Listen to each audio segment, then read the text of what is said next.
अस्सलाम वालेकुम बच्चों। तो नया चैप्टर शुरू करने जा रहे हैं जिसका नाम है हीट एंड थर्मोडायनेमिक्स। अब आपके जहन में एक सवाल आएगा कि सर आपने जो चैप्टर का नाम बताया है वो है हीट एंड थर्मोडायनेमिक्स और यहां पर जो आपने हेडिंग दी है वो है कॉन्सेप्ट्स इन हीट। अब देखो मेरे बच्चे, आप लोग चूंकि अलग अलग बोर्ड से ताल्लुक रखते हो, जब आप अपने बोर्ड की किताब उठा के देखोगे तो किसी किताब में ये चैप्टर हीट एंड थर्मोडायनेमिक्स के नाम से है, किसी में ये चैप्टर हीट के नाम से है, किसी में ये चैप्टर थर्मोडायनेमिक्स के नाम से है, और किसी में जैसे जो सिंध बोर्ड की नई किताब आई है उसके अंदर ये चैप्टर 3 चैप्टर्स में स्प्लिट हुआ है। मॉलिक्यूलर थ्योरी ऑफ गैसेस, जिसे केटीजी भी कहते हैं, काइनेटिक थ्योरी ऑफ गैसेस, फिर फर्स्ट लॉ ऑफ थर्मोडायनेमिक्स, फिर सेकंड लॉ ऑफ थर्मोडायनेमिक्स। तो मैंने क्या किया, सारे बोर्ड की किताबों से सारा कंटेंट जमा किया और 2 चैप्टर्स में स्प्लिट कर दिया। एक chapter heat, concepts in heat के नाम से मैंने बनाया, और दूसरा chapter thermodynamics. Concepts in heat वाले चैप्टर में हम क्या क्या डिस्कस करेंगे मैं बता देता हूं। हम डिस्कस करेंगे हीट एनर्जी का concept, temperature, scales of temperature, triple point of water, gas laws, general gas equation, pressure of a gas की इक्वेशन, फिर उसकी बेसिस पे आरएमएस स्पीड की कैलकुलेशन, काइनेटिक एनर्जी की कैलकुलेशन, और मॉलिक्यूलर थ्योरी ऑफ गैसेस का जो चार्टर है, केटीजी का जो पूरा पोस्टुलेट्स है वो सारे के सारे, फिर हीट कैपेसिटी, लेटेंट हीट, ये सारा का सारा हम हीट के कंटेंट में डिस्कस करेंगे, यानी कि इस चैप्टर में डिस्कस करेंगे जो आज स्टार्ट हो रहा है। फिर जो अगला चैप्टर है, हो सकता है वो आपकी किताब में हीट एंड थर्मोडायनेमिक्स के अंदर ही सब कुछ पढ़ा दें, लेकिन मैंने 2 चैप्टर्स की तरतीब दी है। जो मेरा दूसरा चैप्टर होगा थर्मोडायनेमिक्स का, उसके अंदर मेरे बच्चे मैं आपको पढ़ाऊंगा फर्स्ट लॉ ऑफ थर्मोडायनेमिक्स, उसके आगे सारे प्रोसेसेस, जो 4 प्रोसेसेस हमारे कोर्स में इंक्लूड है, आइसोबैरिक, आइसोकोरिक, आइसोथर्मल, आइसोएंट्रोपिक या एडियाबैटिक। फिर सेकंड लॉ पढ़ेंगे, कार्नोट इंजन पढ़ेंगे, रेफ्रिजरेटर पढ़ेंगे, एंट्रोपी पढ़ेंगे। वो सारा का सारा कॉन्सेप्ट हमारा रहेगा थर्मोडायनेमिक्स के अंदर। ठीक है भैया, तो पहला लेक्चर स्टार्ट करते हैं कॉन्सेप्ट्स इन हीट का। और आज का लेक्चर हमारा बिल्कुल बेसिक कॉन्सेप्ट पे रहने वाला है। सिर्फ ये बातें जानने की कोशिश करेंगे जो आगे हमने पढ़ना है। हीट क्या होता है, टेम्परेचर क्या होता है, इंटरनल एनर्जी क्या होती है, इक्विलिब्रियम का क्या कॉन्सेप्ट है, और साथ ही साथ जीरोथ लॉ ऑफ थर्मोडायनेमिक्स क्या कहता है। इन सब चीजों को हमने आज की क्लास में डिस्कस करना है। तो हेडिंग लगा लो अपने पास, concepts in heat, lecture number 1। मेरा नाम बिलाल ज़िया है और ये मेरा और आपका एक छोटा सा प्यारा सा प्लेटफॉर्म है जहां पर हम 11वीं और 12वीं की फिजिक्स पढ़ रहे हैं। ठीक है, चलो अब देखो मेरे बच्चे, सबसे पहले हम शुरू करते हैं डिस्कस करना कि हीट एनर्जी बेसिकली क्या है। देखो मेरा बेटा, आपने अक्सर और बेशतर सुना होगा कि हीट हमारे पास एक फॉर्म ऑफ एनर्जी है। हीट क्या है सर जी? हीट एक फॉर्म ऑफ एनर्जी है। अब आप बोलोगे सर देखिए एनर्जी तो बहुत सारी फॉर्म्स में होती है, लाइट भी एक फॉर्म ऑफ एनर्जी है, जो मैं बोल रहा हूं साउंड भी एक फॉर्म ऑफ एनर्जी है, बहुत सारी एनर्जीज होती हैं। तो हीट में ऐसी क्या खास बात है? ठीक है, तो मेरा बेटा हीट एक ऐसी फॉर्म ऑफ एनर्जी है जो कि ट्रांजिट में होती है। सर ट्रांजिट क्या होता है? ट्रांजिट का मतलब होता है मेरे बच्चे मूव कर रही होती है, एक पॉइंट से दूसरे पॉइंट पे जा रही होती है। सर कहां से कहां जा रही होती है समझते हैं? मान लो मेरा बेटा यहां पे हमारे पास एक कोई बॉडी है और यहां पे मेरे बच्चे हमारे पास एक कोई और बॉडी है। ठीक है, अब हीट एक ऐसी एनर्जी को कहते हैं जो कि एक बॉडी से निकल करके दूसरी बॉडी में आ रही होती है। जिस बॉडी से ये जा रही होती है उसे हम हॉट बॉडी कहते हैं, और जिस बॉडी की तरफ जा रही होती है इसे हम कोल्ड बॉडी कहते हैं। अभी आहिस्ता आहिस्ता पढ़ेंगे, हॉट क्या है, कोल्ड क्या है, सब पढ़ेंगे, टेंशन नहीं लेना, पूरा पोस्टमार्टम करेंगे। फिलहाल सिर्फ इतनी बात, हीट क्या है सर? एक फॉर्म ऑफ एनर्जी है। ठीक है सर, अच्छा, और क्या करती है ये फॉर्म ऑफ एनर्जी? ट्रांजिट में होती है, मोशन करती है। कहां से? हॉट बॉडी से कोल्ड बॉडी की तरफ। ठीक है सर, अच्छा, जो बॉडी हॉट होती है इसको हॉट बॉडी क्यों कहते हैं? क्योंकि इसका टेम्परेचर ज्यादा होता है, ये गर्म होती है। कोल्ड बॉडी को कोल्ड क्यों कहते हैं? क्योंकि ये इसके मुकाबले में ठंडी होती है, इसका टेम्परेचर क्या होता है? कम होता है। और हॉट से कोल्ड की तरफ आपके पास क्या होता है? हीट फ्लो कर रही होती है, यानी कि आप कहते हो जो नेट हीट है ये फ्लो कर रही है from hot body to cold body. ठीक है, अभी मुझे पता है हमने टेम्परेचर डिफाइन नहीं किया, अभी आहिस्ता आहिस्ता आता है। ठीक है, अच्छा सर अगर ये फॉर्म ऑफ एनर्जी है तो इसका मतलब जब आप हीट को मेजर करोगे तो इसकी जो यूनिट है फिर वो तो वही होगी जो एनर्जी की यूनिट होती है, बिल्कुल ऐसे ही है। एनर्जी की यूनिट क्या होती है मेरे बच्चे? एनर्जी की यूनिट होती है जूल्स, एसआई के अंदर, बिल्कुल ऐसे ही है, तो इसकी भी वही यूनिट है, सही। फिर हमारे पास सिर्फ एसआई सिस्टम तो नहीं है, हमारे पास तो सीजीएस सिस्टम भी है, हमारे पास तो एफपीएस सिस्टम भी है। तो मेरे बच्चे सीजीएस सिस्टम के अंदर जो हीट की यूनिट होती है वो होती है कैलोरीज। क्या होती है भैया? कैलोरीज होती है। सिमिलरली एफपीएस सिस्टम के अंदर जो हीट की यूनिट है वो होती है मेरे बच्चे बीटीयूज, ब्रिटिश थर्मल यूनिट। कभी कभार आपका एग्जामिनर बहुत मेहरबान होता है, एमसीक्यू में मुफ्त के नंबर बांट रहा होता है तो इनकी कन्वर्जन पूछ लेता है। आपको पता होना चाहिए कि एक कैलोरी में कितने जूल्स हैं, तो भैया एक कैलोरी में आपके पास 4.186 जूल्स होते हैं। 4.186 जूल, जिसे आप राउंड ऑफ करके तकरीबन 4.2 जूल्स कह सकते हो। सिमिलरली एक बीटीयू में आपके पास 1055 जूल्स होते हैं या तकरीबन 252 कैलोरीज होती है। सही हो गया, ये आपके फ्री के नंबर थे। सर अभी तक आपने क्या बताया, फिर से बता दें। अभी तक ये बताया मेरे बच्चे कि हीट क्या है? एक फॉर्म ऑफ एनर्जी है, जैसे लाइट एनर्जी है, साउंड एनर्जी है, सही है, बिल्कुल ऐसे ही हीट एक फॉर्म ऑफ एनर्जी है। लेकिन ये कोई ऐसी एवे सी एनर्जी नहीं है, ये वो एनर्जी है मेरे बच्चे जो कि ट्रांजिशन में होती है, जो कि मूव कर रही होती है। कहां से? एक कोई गर्म बॉडी है, हॉट बॉडी है जिसका टेम्परेचर ज्यादा है, वहां से निकल के जा रही है। एक कोई ठंडी बॉडी है जिसका टेम्परेचर कम है, उसके पास जा रही है। ठीक है सर। अच्छा अब जरा ये बता दें टेम्परेचर क्या होता है। टेम्परेचर को डिफाइन करने से पहले एक टर्म डिफाइन करेंगे हम, जिसको कहते हैं मेरे बच्चे internal energy of molecules. Internal energy, सही, इंटरनल एनर्जी। अब मेरा बेटा बहुत जब आप छोटे रहे होंगे बचपन में, कभी नर्सरी क्लास में आपने मैटर की स्टेट्स पढ़ी होंगी। तो कौन कौन सी स्टेट्स थी? सॉलिड था, लिक्विड था, गैस था, जो आपके कोर्स में है। सर प्लाज्मा भी होता है जो आपके कोर्स में है। प्लाज्मा का कॉन्सेप्ट आपके कोर्स में ताहाल इंक्लूड नहीं है जब ये लेक्चर शूट किए जाते हैं, ठीक है। तो उसी के बेस पे हम इंटरनल एनर्जी को डिफाइन करने वाले हैं। देखो आपको ये बात पता है, कोई भी जो मैटर है, कोई भी जो सब्सटेंस है, कोई भी जो चीज है, वो एटम से मिलकर बनी है। Yes sir. और जो एटम होता है वो कंटिन्यूअस मोशन में होता है। जैसे अगर आप सॉलिड के एटम की बात करो तो सॉलिड का एटम अपनी जगह पे ऐसे टू एंड फ्रो मूव कर रहा होता है, ऐसे वाइब्रेट कर रहा होता है, ऑसिलेट कर रहा होता है। सही। अगर आप लिक्विड की बात करो तो लिक्विड का जो एटम है वो अपनी जगह से एक पॉइंट से दूसरे पॉइंट पे ऐसे मूव कर रहा होता है। और जो गैस का एटम है वो ये वाली आवारागर्दी थोड़ी ज्यादा कर रहा होता है, क्योंकि गैसेस के एटम के दरमियान में जो इंटरमॉलिक्यूलर फोर्सेस होती हैं वो वीक होती हैं, तो वो ज्यादा मूवमेंट कर रहा होता है। तो ये बात हमें पता है। अब मेरा आपसे सवाल है, सवाल ये है कि हमें ये बात पता है बेसिक मैकेनिक्स से कि कोई भी बॉडी अगर मूव करती है तो उसको मूव करने के लिए क्या चाहिए? एनर्जी चाहिए। Yes sir. क्या ये एटम मूव कर रहा है? नहीं सर, नहीं कर रहा। अरे कर रहे ना भाई। ये जो ऐसे वाली मूवमेंट होती है इसे वाइब्रेशनल मूवमेंट कहते हैं। मूवमेंट का मतलब ये नहीं होता कि एक जगह से मुंह उठा के दूसरी जगह चले जाना। मूवमेंट की तो बहुत सारी टाइप्स हैं। अब तो आप चैप्टर्स भी पढ़ चुके हो मुझसे काफी सारे पिछले। देखो अगर कोई बॉडी एक पॉइंट से दूसरे पॉइंट पे जा रही है तो उसे हम कहते हैं ट्रांसलेशनल मोशन। ट्रांसलेशनल मोशन हो सकता है एक एक्सिस पे हो रहा हो तो वो वन डायमेंशनल होगा। मोशन एंड फोर्स में पढ़ाया था काइनेमेटिक्स इन वन डायमेंशन। हो सकता है वो दो डायमेंशन में हो रहा हो तो प्रोजेक्टाइल मोशन भी पढ़ा चुका हूं। फिर अगर किसी एक्सिस के इर्द गिर्द घूम रही है तो सर्कुलर रोटेशनल मोशन भी पढ़ा था। अगर अपने ही इक्विलिब्रियम पोजीशन के आगे पीछे डुम डुम डुम डुम डुम डुम कर रही है तो वो क्या था? वाइब्रेशनल मोशन या ऑसिलेटरी मोशन पढ़ाया था। तो इसका मतलब ये सारे टाइप मोशन की ही है। तो हमें ये बात पता है कि किसी भी बॉडी को अगर मूव करना है तो इसका मतलब उसके पास एनर्जी तो होनी चाहिए। तो अब देखो आपको ये बात पता चल गई कि भाई साहब किसी भी मैटर के जो एटम्स होते हैं इनके पास इंटरनल एनर्जी होती है।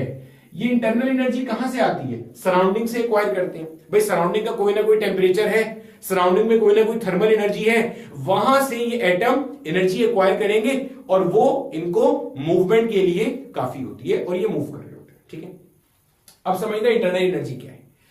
आपके पास कोई भी जो एटम है उसके पास दो तरह की एनर्जीज हो सकती है। कौन कौन सी? भाई टोटल मैकेनिकल एनर्जी के दो ही पार्ट्स हैं। या तो उसके पास काइनेटिक एनर्जी होगी या मेरे बच्चे उसके पास पोटेंशियल एनर्जी होगी। Total mechanical energy is the sum of kinetic and potential energy. और काइनेटिक एनर्जी मेरा बेटा कौन कौन सी हो सकती है? हो सकता है ट्रांसलेशनल काइनेटिक एनर्जी हो सकता है रोटेशनल काइनेटिक एनर्जी हो सकता है वाइब्रेशनल काइनेटिक एनर्जी हो। क्यों? These are all different types of motion. अगर आपके पास एक कोई पार्टिकल है, वो ऐसे ऐसे ऐसे ऐसे कर रहा है सिर्फ, इसके पास सिर्फ वाइब्रेशनल काइनेटिक एनर्जी होगी। एक पार्टिकल है जो ऐसे ऐसे भी कर रहा है और एक पॉइंट से दूसरे पॉइंट पे भी जा रहा है, ऐसे ऐसे ऐसे करता हुआ जा रहा है, तो वाइब्रेशनल भी होगी, ट्रांसलेशनल भी होगी। एक पार्टिकल है जो ऐसे रोटेट कर रहा है, इसके बाद रोटेशनल काइनेटिक एनर्जी। अब सोचो, एक पार्टिकल है वो एक पॉइंट से दूसरे पॉइंट पे जा रहा है, ऐसे गोल गोल भी घूम रहा है, ऐसे ऐसे भी कर रहा है और एक पॉइंट से दूसरे पॉइंट पे भी जा रहा है, तो उसके पास सारी की सारी होंगी। बता रहा था सिर्फ, ठीक है। पोटेंशियल एनर्जी क्या है? जो कि किसी फील्ड के अंदर पोजीशन की वजह से डिफाइन की जाती है। क्या मतलब सर? मिसाल से समझाएं। देखो, अभी मैं आप हम सब लोग किस फील्ड में मौजूद हैं? अर्थ की ग्रेविटेशनल फील्ड में मौजूद है। अर्थ अपनी ग्रेविटेशनल फील्ड में क्या चाहता है कि हर बॉडी अर्थ के सेंटर की तरफ अट्रैक्टेड रहे। तभी तो मैं आपको यहां खड़ा हुआ नजर आ रहा हूं, ऐसे हवा में उड़ता हुआ नजर नहीं आ रहा। सही है, दिस इज द रीजन ना कि मैं यहां खड़ा हुआ हूं। तो अर्थ क्या चाहता है? अर्थ ये चाहता है कि हर बॉडी अर्थ के सेंटर की तरफ अट्रैक्ट रहे हर वक्त। ऐसे ही है, ऐसे ही है। अब सोचो, ये मार्कर के बारे अगर इसको छोड़ दूंगा, ये भी कहां जाएगा भाई? नीचे जाएगा। अर्थ इसके लिए भी यही चाहता है। अगर मैं इस मार्कर को ऊपर चौथे फ्लोर पे ले जाऊं उठा के, तो इसका मतलब अर्थ जो चाह रहा है, मैंने उसके अगेंस्ट किया। अर्थ चाह रहा था मार्कर नीचे आए, मैं अर्थ की ग्रेविटेशनल फोर्स फील्ड में इस मार्कर को अगेंस्ट द ग्रेविटेशनल फील्ड लेके जा रहा हूं। इसके अंदर क्या आ जाएगी? Gravitational potential energy. सबूत क्या है? अगर कोई नीचे खड़ा है, मैंने ऊपर से ड्रॉप कर दिया, तो उसके सर पे आगे लगेगा और उसे चोट लगेगी। तो ये चोट क्यों लग रही है? क्योंकि इसमें जो ग्रेविटेशनल पोटेंशियल एनर्जी थी वो अब कन्वर्ट हो रही है काइनेटिक एनर्जी के अंदर। तो आपके पास फोर्स फील्ड में किसी पर्टिकुलर पोजीशन पे होने से, अब देखो ये फोर्स फील्ड है, इसमें आप एक पोजीशन पे ले गए थे, तो मार्कर अर्थ के सिस्टम की ये ग्रेविटेशनल पोटेंशियल एनर्जी डिफाइन हो गई थी। अब सर यहां पे पोटेंशियल एनर्जी कैसे आएगी, जरा समझाएं मुझे एक बात। ये मान लो एक एटम है, इसको कहते हैं एटम नंबर 1। ये मान लो एक एटम है। एक बात बताओ, किसी भी मैटर की स्टेट में, चाहे वो सॉलिड हो या लिक्विड हो या गैस हो, जो एटम्स होते हैं वो एक दूसरे से बिल्कुल बेगाना होते हैं, यानी कि एक दूसरे से बिल्कुल अलग थलग होते हैं, या कुछ फोर्स लगा रहे होते हैं, जिसको शायद हम इंटरमोलिक्यूलर फोर्स ऑफ अट्रैक्शन कहते हैं। सर फोर्स तो लगा रहे होते हैं, फोर्स लगा रहे होते हैं ना। सॉलिड में ज्यादा होती है, लिक्विड में कम होती है, गैसेस में बहुत कम होती है, लेकिन होती तो है। ऐसा नहीं है कि फोर्स ही नहीं लगा रहे होते, बिल्कुल बेगाना घूम रहे हैं, ऐसे आवारागर्दी कर रहे, नहीं, ऐसा नहीं होता। फोर्स ऑफ अट्रैक्शन होता है। अब देखो, एक मॉलिक्यूल जब दूसरे के ऊपर फोर्स लगाएगा तो आप पोटेंशियल एनर्जी डिफाइन कर सकते हो, क्योंकि पोटेंशियल एनर्जी क्या है? फोर्स फील्ड में एक बॉडी जब दूसरी बॉडी पे फोर्स अप्लाई करती है, तो दूसरी बॉडी की जो पोजीशन है पहली बॉडी के रिस्पेक्ट में, उसकी बेस पे आप क्या डिफाइन करते हो? पोटेंशियल एनर्जी डिफाइन करते हो। तो पोटेंशियल एनर्जी भी डिफाइन की जा सकती है। तो खैर वापस आ जाते हैं, हम क्या बात कर रहे थे? हम बात कर रहे थे मेरे बच्चे इंटरनल एनर्जी के बारे में, कि इंटरनल एनर्जी क्या होती है। तो मैंने आपको यह बताया कि कोई भी जो मैटर का स्टेट है, उसके अंदर जो एटम्स हैं, वो एटम्स क्या कर रहे होते हैं मेरे बच्चे? वो एटम्स रैंडमली मूव कर रहे होते हैं, और इनके पास मूव करने के लिए क्या होती है? इंटरनल एनर्जी होती है। तो इंटरनल एनर्जी को आप कैसे डिफाइन करोगे? What is the internal energy of atoms in a substance? It is the sum of all possible kinetic energies and potential energies possessed by atoms in a substance। किसी भी substance के अंदर जितने भी एटम्स हैं, उनके पास जो टोटल काइनेटिक एनर्जी है, यानी कि मान लो एक कोई एटम है, इसे मैं कह देता हूं एटम नंबर 1। अब मुझे बताने के यार इसके पास कितनी इंटरनल एनर्जी है, तो मैं देखूंगा भाई इसके पास कितनी ट्रांसलेशनल काइनेटिक एनर्जी है, इसके पास कितनी रोटेशनल काइनेटिक एनर्जी है, इसके पास कितनी वाइब्रेशनल काइनेटिक एनर्जी है, इसके पास कितनी पोटेंशियल एनर्जी है। इन सबको जोड़ लूंगा और जोड़ने पर जो भी मेरा आंसर आएगा, this will be defined as the internal energy of atom number 1। बोलो समझता है? तो इंटरनल एनर्जी क्या है? एटम्स के पास जितनी तरह की काइनेटिक एनर्जी है उनको जोड़ दिया, जो पोटेंशियल एनर्जी है उसको जोड़ दिया तो sum of all the available kinetic and potential energies with an atom is termed as the internal energy. अब इस पूरे चैप्टर में कॉन्सेप्ट से हीट के अंदर और आगे थर्मोडायनेमिक्स के अंदर हम जो बात करेंगे वो आइडियल गैस की करेंगे। किसकी करेंगे? आइडियल गैस की बात करेंगे। ठीक है, हमें और कोई सरोकार नहीं होगा किसी से, हम सारी की सारी बातचीत किस पे करेंगे? आइडियल गैस की करेंगे। आइडियल गैस के पास जो होती है ना मेरे बच्चे, वो सिर्फ और सिर्फ ट्रांसलेशनल काइनेटिक एनर्जी होती है। ध्यान में रखना है। क्यों? क्योंकि आइडियल गैस, या हम अपने इंटर लेवल पे ये मान के चलते हैं कि हम बहुत, या हाई स्कूल लेवल की फिजिक्स पे मान के चलते हैं, बहुत बेसिक लेवल पे डिस्कशन होती है, तो हम ये मान के चलते हैं कि गैस का मॉलिक्यूल रोटेट नहीं कर रहा, गैस का मॉलिक्यूल वाइब्रेट नहीं कर रहा, सिर्फ गैस का मॉलिक्यूल क्या कर रहा है? गैस का मॉलिक्यूल सिर्फ ट्रांसलेटरी मोशन कर रहा है, यानी कि एक पॉइंट से दूसरे पॉइंट पे, दूसरे से तीसरे पॉइंट पे, तीसरे से चौथे पॉइंट पे, ऐसे वो क्या कर रहा है? मूव करता हुआ जा रहा है। तो सिर्फ ट्रांसलेशनल काइनेटिक एनर्जी होगी। आप मानोगे कि इसकी वाइब्रेशनल काइनेटिक एनर्जी जीरो है, आप मानोगे कि इसकी रोटेशनल काइनेटिक एनर्जी जीरो है, और आप मानोगे कि इसकी पोटेंशियल एनर्जी भी क्या है? जीरो है। सर पोटेंशियल एनर्जी क्यों जीरो मान लिया? क्या गैस के मॉलिक्यूल एक दूसरे में फोर्स नहीं लगाते? लगाते हैं रियल लाइफ में। आइडियल गैस का जब मैं आपको चार्टर पढ़ाऊंगा, आइडियल गैस का एक चार्टर है जिसको हम कहते हैं kinetic molecular theory of gases, KTG भी कहती है, एमटीजी के नाम से तो सिंपल वालों ने चैप्टर ही डाल दिया। तो kinetic theory of gases basically एक चार्टर है कि how an ideal gas should behave. तो उसके अंदर ये बात मेंशन है कि जो आइडियल गैस है उसमें एक दूसरे के दरमियान में, एक मॉलिक्यूल की दूसरे से, दूसरे की तीसरे से, तीसरे की चौथे से कोई फोर्स ऑफ अट्रैक्शन नहीं है, ये सब बेगाने होकर घूम रहे होते हैं। तो खैर इन शॉर्ट, आसान भाषा में, जब भी आपको बोला जाए ना इस पूरे चैप्टर के कॉन्टेक्स्ट के अंदर internal energy of gas molecules, आपके ध्यान में क्या आना चाहिए? Translational kinetic energy of gas molecules. क्योंकि इंटरनल एनर्जी एक्चुअल में तो सम होता है किस किस का? काइनेटिक एनर्जी और पोटेंशियल एनर्जी का।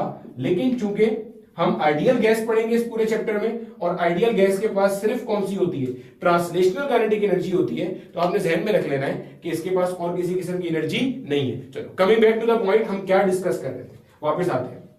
अभी हमने टेम्परेचर डिस्कस नहीं किया, ठीक है, पहले इंटरनल एनर्जी की बात कर ली। हम ये पढ़ रहे थे हीट का कॉन्सेप्ट क्या है। तो हमने ये देखा हीट क्या है? एक फॉर्म ऑफ एनर्जी है। और कैसी एनर्जी है? जो कि ट्रांजिट में है, जो कि मूव कर रही है। कहां से? From a hot body to cold body. ठीक है सर, कब तक जाती रहेगी? इसका भी आंसर आगे आएगा। फिर हमने डिफाइन किया एक टर्म इंटरनल एनर्जी को। अब सर आपने इंटरनल एनर्जी बता तो दी, अब इसका फायदा क्या है? जो मेरे बच्चे ये टेम्परेचर की टर्म है ना, इसको डिफाइन करने के लिए इंटरनल एनर्जी ऑफ एटम का पता होना आपको जरूरी है। अगर मैं आपसे पूछूं टेम्परेचर क्या है, तो आपने वो जो बचपन में एक डेफिनेशन याद की होगी, वही आप बताओगे, डिग्री ऑफ हॉटनेस या coldness in a body.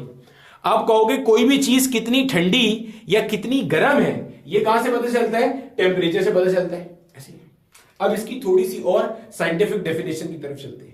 Sir ये साइंटिफिक क्यों नहीं है? देखो मेरे बच्चे, आप ठंडे या गर्म का फैसला जो है ना अपना हाथ लगा के नहीं कर सकते कभी भी। क्यों?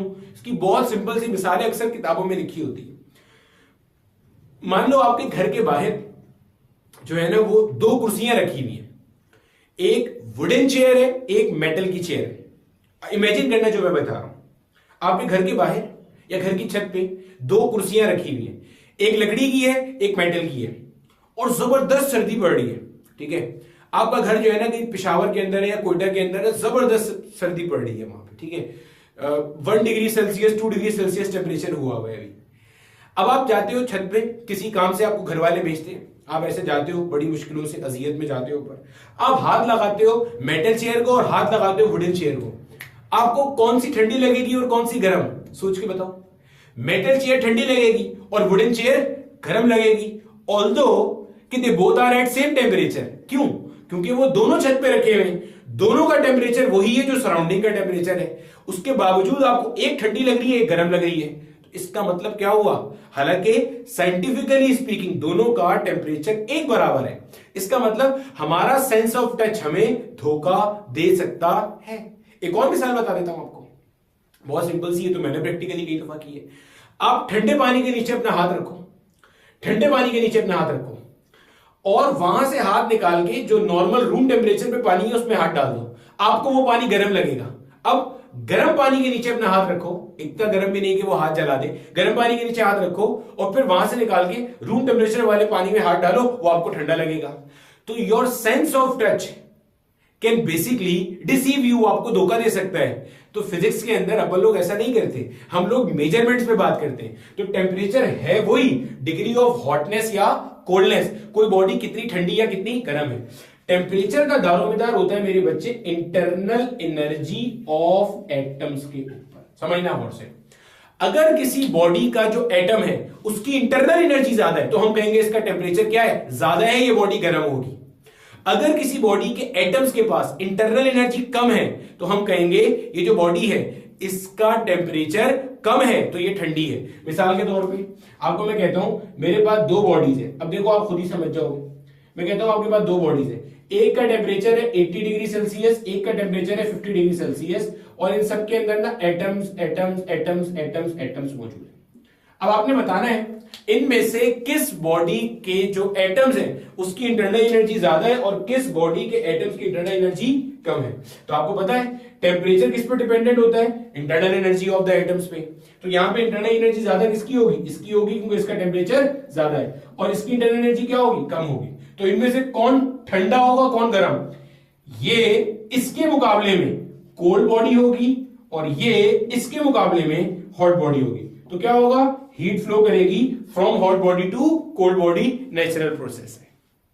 सही है। आपने अक्सर ये भी पढ़ा होगा, टेम्परेचर का एक डेफिनेशन तो मैंने बता दिया, डिग्री ऑफ हॉटनेस या कोल्डनेस इन अ बॉडी। एक चीज आपने और पढ़ी होगी कि temperature can be defined as average translational kinetic energy of molecules. ठीक है, ये चीज भी आपने पढ़ी होगी मेरे बच्चे। अब जरा समझो, उसको इससे रिलेट करते हैं। मैंने अभी आपको क्या कहा था, सोचो सोचो आहिस्ता आहिस्ता। टेम्परेचर क्या है, कोई बॉडी कितनी गर्म या कितनी ठंडी है। गर्म का ताल्लुक किससे है कि भाई उसके पास जो एटम है उनकी अपनी अपनी अपनी अपनी इंटरनल एनर्जी कितनी ज्यादा या कितनी कम है। जितनी इंटरनल एनर्जी ज्यादा है गर्म होंगे, जितनी इंटरनल एनर्जी कम है ठंडे होंगे, कोल्ड होंगे। ठीक है सर, समझ आ गया। अब मैंने कहा आइडियल गैस के केस में हम सिर्फ क्या मानते हैं कि आइडियल गैस के पास सिर्फ क्या है, सिर्फ ट्रांसलेशनल काइनेटिक एनर्जी है, बाकी तो है ही नहीं।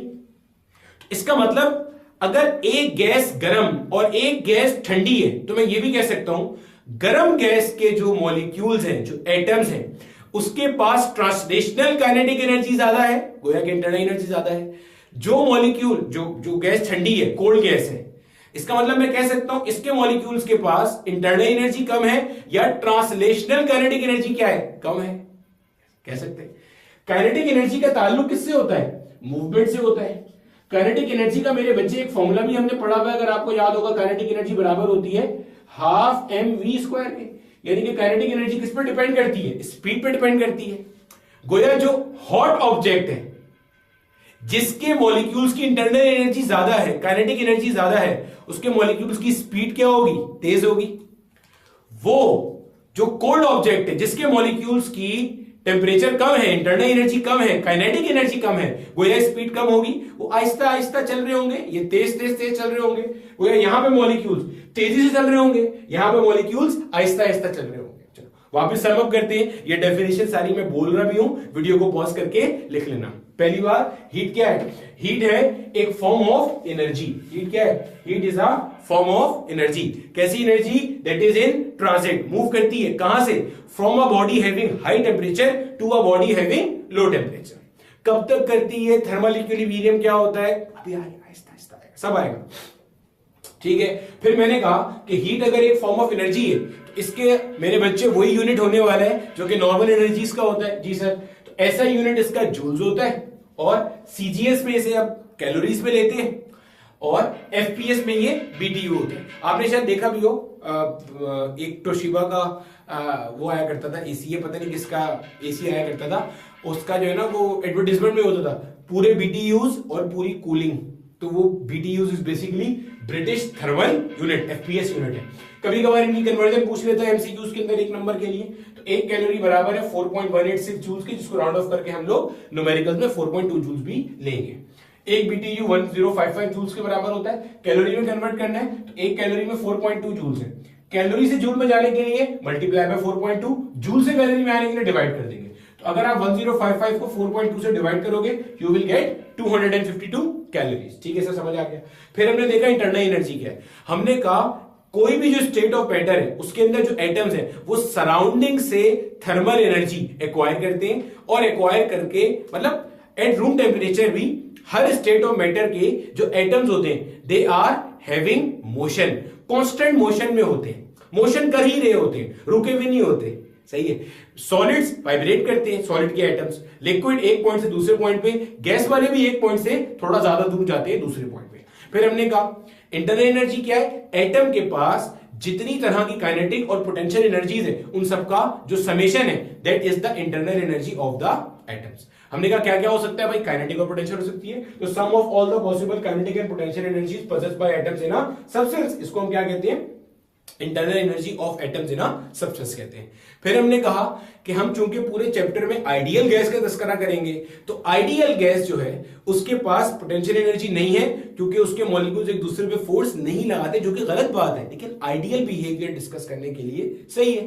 ठीक है, रियल लाइफ में होती है फोर्स, मिनिमम होती है लेकिन होती है। ठीक है, तो आइडियल गैसेस के पास सिर्फ क्या होती है, ट्रांसलेशनल काइनेटिक एनर्जी होती है। फिर मैंने बताया टेम्परेचर का दारोमदार किस पर है, internal energy of molecules of a body या internal energy of atoms of a body के ऊपर है। सही है, इंटरनल एनर्जी बढ़ेगी मॉलिक्यूल्स की या एटम्स की तो टेम्परेचर बढ़ेगा, बॉडी हॉट कहलाएगी। इंटरनल एनर्जी कम हो जाएगी तो बॉडी क्या कहलाएगी, कोल्ड कहलाएगी। ठीक है मेरे बच्चे, इतने हिस्से को आपने छाप लेना है। आगे चलते हैं और कुछ मजीद बातें आपको मैं समझाता हूं। अब देखो मेरे बच्चे, अब आपको एक छोटा सा कॉन्सेप्ट बताना है, कॉन्सेप्ट ऑफ थर्मल इक्विलिब्रियम। ठीक है, वापस वहीं पे आते हैं।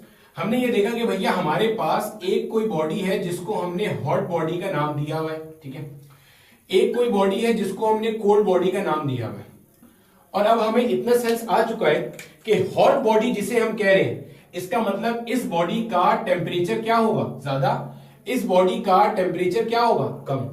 हॉट बॉडी के अंदर जो पार्टिकल्स हैं, एटम्स या मॉलिक्यूल्स, आप जो भी कंसीडर कर लो, जो हॉट बॉडी को बना रहे हैं, इसका मतलब उनकी इंटरनल एनर्जी ज्यादा होगी, और कोल्ड बॉडी के जो एटम्स या मॉलिक्यूल्स हैं उनकी इंटरनल एनर्जी कम होगी। जैसे ही आपने लाकर इन्हें करीब करीब रखा तो आपके पास हॉट बॉडी से हीट निकल करके कहां आना शुरू हो जाएगी मेरे बच्चे, कोल्ड बॉडी की तरफ आना शुरू हो जाएगी। ये एक बिल्कुल नेचुरल प्रोसेस है, स्पॉन्टेनियस प्रोसेस है, इसमें आपने कुछ नहीं किया। ध्यान में रखना, इसको हम क्या कहते हैं, इसको हम कहते हैं ये एक नेचुरल स्पॉन्टेनियस प्रोसेस है। स्पॉन्टेनियस कहते हैं कोई भी काम जो खुद से हो रहा हो, नेचुरल। ठीक है, ध्यान में रखना, खुद से होता है ये natural flow of heat direction है। ठीक है सर, सही है। अब देखो इसके ऊपर थर्मल इक्विलिब्रियम के ऊपर आने से पहले मुझे एक बात बताओ, यहां से यहां पर हीट क्यों जा रही है, क्योंकि सर आपने बताया टेम्परेचर डिफरेंस है, एक बॉडी का टेम्परेचर ज्यादा है, एक बॉडी का टेम्परेचर कम है। गोया मैं ये कह सकता हूं जब कभी भी दोनों बॉडी का टेम्परेचर डिफरेंट होगा, टेम्परेचर डिफरेंट मतलब delta T is not equal to zero. ये क्या लिख दिया सर, अरे भैया डेल्टा टी का मतलब क्या होता है, टेम्परेचर डिफरेंस। भाई इसका टेम्परेचर मान लो T2 है, इसका टेम्परेचर मान लो T1 है, तो T1 ज्यादा है और T2 क्या है, कम है। तो भैया देखो सर, अगर मैं T1 माइनस T2 करता हूं तो क्या ये जीरो आएगा या नॉन जीरो आएगा, भाई नॉन जीरो आएगा ना। अरे सर नॉन जीरो क्यों आएगा, अरे मेरे बच्चे इसका टेम्परेचर मान ले 80 डिग्री सेल्सियस है, इसका मान ले 50 डिग्री सेल्सियस है, तभी तो हीट जा रही है। तो 80 में से 50 निकालेगा तो 30 आएगा या जीरो आएगा, 30 आएगा, यानी कि कोई नॉन जीरो वैल्यू आएगी, यानी कि T1 minus T2 is not equal to zero, यानी कि नॉन जीरो आंसर आ रहा है। समझता है? तो जब टेम्परेचर डिफरेंस नॉन जीरो है तो इसका मतलब आपने ये पढ़ लिया कि हीट विल फ्लो, और कहां से कहां जाएगी, फ्रॉम हाई टेम्परेचर बॉडी या from hot body to cold body. ये हमने पढ़ लिया। ठीक है, समझ में आती है बात? जी सर समझ में आती है। अब एक बात बताओ, आगे चलते हैं थोड़ा सा। अगर मान लो एक चाय का कप मैं यहां पे लाके रखता हूं, अच्छा एक चीज और ध्यान में रखना, जिस बॉडी से जो बॉडी हीट दे रही है, जिस बॉडी से हीट निकल रही है, इसका मतलब मेरे बच्चे ध्यान में रखना, ये बात समझ में आती है ना कि इसके जो पार्टिकल्स हैं वो इंटरनल एनर्जी लूज कर रहे होंगे, इसका टेम्परेचर कम हो रहा होगा, और इसके जो पार्टिकल्स हैं वो इंटरनल एनर्जी गेन कर रहे होंगे, और इसका टेम्परेचर बढ़ रहा होगा आहिस्ता आहिस्ता, इस वाली का टेम्परेचर कम हो रहा होगा, यहां लिख देता हूं, इस वाली का टेम्परेचर कम हो रहा होगा और उस वाली का टेम्परेचर बढ़ रहा होगा। सर ये कैसे कह दिया आपने? अरे भैया एक चाय का कप लाके मैंने यहां रखा, बिल्कुल गर्मा गर्म चाय लाके रखी, अभी सराउंडिंग ठंडी है तो सराउंडिंग कोल्ड बॉडी बन गई और चाय का कप गर्म बॉडी बन गई। अभी चाय के कप से हीट एनर्जी बाहर आ रही है, आ रही है, आ रही है, आ रही है, तो जो चाय के इंटरनल एनर्जी है वो कम हो रही होगी, जो चाय के पार्टिकल्स है उसकी इंटरनल एनर्जी कम हो रही है। और अगर आप चाय के कप के बिल्कुल ऊपर हाथ रखोगे तो उसके बिल्कुल जो सराउंडिंग के एयर मॉलिक्यूल्स हैं आपको उनकी इंटरनल एनर्जी थोड़ी थोड़ी क्या लगी हुई है, बड़ी भी मिल रही है। पॉइंट समझ में आ रहा है? नहीं तो और आसान मिसाल ले लो, खुदा ना खास्ता किसी को बुखार होता है, डॉक्टर क्या कहता है, ठंडे पानी का शावर लो, तो बोलो यार अजीब पागल आदमी है, मुझे पहले ही सर्दी लग रही है, इतना जबरदस्त बुखार चढ़ा हुआ है, तो वो क्यों कह रहा होता है ऐसा? वो इसलिए ऐसा कह रहा है क्योंकि अगर आपको फीवर है, बुखार है, इसका मतलब आपका बॉडी टेम्परेचर ऊपर गया हुआ है, तो आपकी बॉडी के अंदर जितने पार्टिकल्स है इसका मतलब उनकी इंटरनल एनर्जी ज्यादा हुई भी है। जब आप शावर लोगे तो आपकी बॉडी हीट लूज करेगी तो उनकी इंटरनल एनर्जी कम हो जाएगी। तो ये बात समझना कि भाई जो बॉडी हीट लूज कर रही होती है उसकी इंटरनल एनर्जी कम होती है, जो बॉडी हीट गेन कर रही होती है उसकी इंटरनल एनर्जी बढ़ रही होती है। ठीक है, तो समझ में आता है। अब अगर मैं चाय के कप की मिसाल लूं, चाय के कप से हीट एनर्जी निकली, मान लो एक चाय का कप मैंने लाके यहां पे रखा, ये मान लो कप है चाय का कप और इसका टेम्परेचर था मान लो 80 डिग्री सेल्सियस और सराउंडिंग का टेम्परेचर मान लो है 25 डिग्री सेल्सियस। अब चाय का जो कप है ये तो हमें पता है कि भाई साहब इसके पास से हीट एनर्जी बाहर आ रही है, आ रही है, आ रही है, आ रही है, हीट एनर्जी ये दे रहा है, बाहर दे रहा है, सराउंडिंग में दे रहा है। अब सवाल ये है कि ये हीट एनर्जी कब तक बाहर देता रहेगा, ये सवाल है। ये जब हीट एनर्जी बाहर देगा तो इसका टेम्परेचर कम होगा क्योंकि ये इंटरनल एनर्जी क्या कर रहा है, लूज कर रहा है, कम होगा, कम होगा, कम होगा, कम होगा। क्या मैं ये कह सकता हूं जब ये ठंडा होते होते होते 25 डिग्री सेल्सियस के बराबर आ जाएगा तब ये मजीद हीट एनर्जी देना बंद कर देगा? हाँ या ना? देखो यहां से हीट यहां पे जा रही है, क्यों जा रही है? क्योंकि मेरे बच्चे इसका टेम्परेचर ज्यादा है और इसका टेम्परेचर कम है। ये हीट का फ्लो जीरो कब हो जाएगा? जब दोनों का टेम्परेचर एक बराबर आ जाए। भाई इसका टेम्परेचर कम हो और इसका टेम्परेचर बढ़े, एक कॉमन पॉइंट पे आ जाए, यानी कि जब दोनों बॉडीज का टेम्परेचर डिफरेंस जीरो हो जाए, यानी कि T1 माइनस T2 जीरो हो जाए, यानी कि T1 is equal to T2 हो जाए, तो हम कहेंगे heat will not flow, heat will not flow in between these two bodies. इन दोनों बॉडीज के दरमियान में हीट फ्लो नहीं करेगी। बोले बात समझ आती है? इस कॉन्सेप्ट को कहते हैं कॉन्सेप्ट ऑफ थर्मल इक्विलिब्रियम। फिर समझो आहिस्ता आहिस्ता। एक बॉडी गर्म थी, एक बॉडी ठंडी थी, आपने ऐसे करीब लाके रख दिया। करीब लाके रखना वैसे नहीं है सही वर्ड है कि आपने इन्हें थर्मल कांटेक्ट में प्लेस कर दिया, लेकिन वो बात अभी आपको नहीं पता इसलिए मैंने करीब लाके रखने की टर्म यूज करी है। थोड़ी देर में मैं थर्मल कांटेक्ट भी समझाऊंगा। आपने ऐसे लाके रख दिया इन्हें। अब ये वाली जो बॉडी है, बल्कि इसको रखना, ये गर्म है, रेड गर्म के लिए होता है। ये जो बॉडी है ये क्या कर रही है? हीट एनर्जी लूज कर रही है। जब ये हीट इसके पास से हीट निकल के यहां जा रही है तो ऑटोमेटिकली इसके जो पार्टिकल्स हैं इनकी इंटरनल एनर्जी कम होती जा रही है, इसका टेम्परेचर कम होता जा रहा है। इसको हीट मिल रही है तो ये जब हीट गेन कर रहा है तो इसकी इंटरनल एनर्जी बढ़ती जा रही है। तो एक पॉइंट आएगा जब दोनों का टेम्परेचर एक बराबर हो जाएगा। भाई इसका टेम्परेचर ज्यादा से कम होता हुआ आ रहा है, इसका टेम्परेचर कम से ज्यादा होता हुआ आ रहा है। एक पॉइंट आएगा जिसपे ये दोनों टेम्परेचर मीट कर जाएंगे। अब जब दोनों टेम्परेचर एक बराबर हो गए, ये हॉट नहीं रही, ये कोल्ड नहीं रही, इसका टेम्परेचर ज्यादा नहीं रहा, इसका टेम्परेचर कम नहीं रहा। जब दोनों टेम्परेचर एक पॉइंट पर आ गए, एक बराबर हो गए, तो हम कहेंगे जब टेम्परेचर डिफरेंस जीरो है, दोनों बॉडीज का टेम्परेचर एक बराबर है, तो हीट फ्लो नहीं करेगा। इस कॉन्सेप्ट को हम कहते हैं कॉन्सेप्ट ऑफ थर्मल इक्विलिब्रियम। क्या कहते हैं? Thermal equilibrium. और जब थर्मल इक्विलिब्रियम स्टेब्लिश हो जाता है तो heat flow between the two objects zero हो जाता है। ध्यान में रख लीजिए। ठीक है सर? यस सर, समझ में आ गया। ठीक है, ठीक है मेरे बेटे, समझ में आती है बात की। अब यहां पे जो है ना, हम डिफाइन करते हैं एक कॉन्सेप्ट को जिसको हम कहते हैं मेरा बेटा जीरोथ लॉ ऑफ थर्मोडायनेमिक्स। इतना हिस्सा कॉपी कर लो, इसको मैं मिटाऊंगा और फिर जीरोथ लॉ ऑफ थर्मोडायनेमिक्स आपको पढ़ाऊंगा। अब देखो मेरे बच्चे, अगर मैं आपसे बोलूं जीरोथ लॉ ऑफ थर्मोडायनेमिक्स पढ़ाने से पहले अगर मैं आपको बोलूं मुझे ये बताओ कि हम बुखार कैसे मेजर करते हैं, जीरोथ लॉ ऑफ थर्मोडायनेमिक्स, ठीक है सर ये तो थर्मोडायनेमिक्स का चैप्टर ही नहीं है तो यहां क्यों पढ़ाया गया इसे, अभी पता चल जाएगा थोड़ी देर में। हम बुखार कैसे मेजर करते हैं, मान लो किसी को बुखार हुआ है, क्या करते हैं, जो उसका थर्मामीटर होता है ना, ये जो थर्मामीटर है, ये थर्मामीटर ऐसे रखते हैं। अब होता क्या है, ये थर्मामीटर एक थर्मल कांटेक्ट स्टेब्लिश करता है उस बंदे के साथ। बंदा जो होता है वो हॉट बॉडी होता है, उसका टेम्परेचर ज्यादा होता है। जो ये थर्मामीटर होता है ये कोल्ड बॉडी होता है, इसका टेम्परेचर कम हुआ हुआ होता है, ऐसे ही है ना, इसका टेम्परेचर कम होता है। जब कांटेक्ट स्टेब्लिश होता है तो हीट का फ्लो शुरू होता है, कहां से कहां पे, from hot body to cold body.